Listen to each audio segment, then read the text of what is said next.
8 កន្លះគុណ15បាទក្រុមការងារយើងកំពុងធ្វើការបត់បាទជូនភ្ញៀវហើយប្រភេទតង់នេះគឺជាប្រភេទតង់ក្រាបាត្រាស់បាទ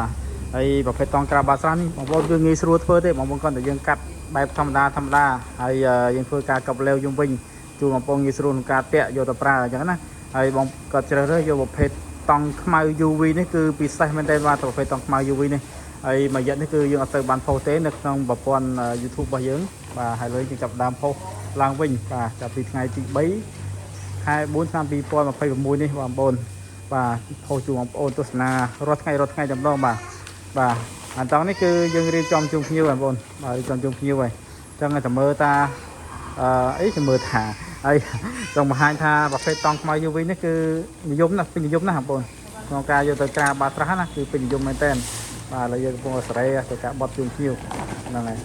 អូខេត្រូវល្មមមិញអត់ត្រូវសោះមិញដាក់ចូលតិចអត់ត្រូវសោះដល់ពេលដាក់ត្រូវត្រូវតែម្ដងបាទចឹងបងប្អូនដែលត្រូវការប្រភេទតង់ក្រាបាត្រាស់បងប្អូនមិនខមមិនសួរទេឆាតទេមកសួរតែម្ដងទៅបាទលេខទូរស័ព្ទមាននៅក្នុង profile បាទ095 666 2 ដងបងប្អូនឃើញហើយបងប្អូនចង់ដឹងបងប្អូនទេមកសួរប្រយបាទទេមកសួរបាទទេមកសួរតែម្ដងទៅបាទ095នៅហ្នឹងណាបាទអត់ខឹងដែរហ្នឹងហើយឃើញបងក៏ឆាតសួរច្រើនតែសារតែយើងមានប្រព័ន្ធ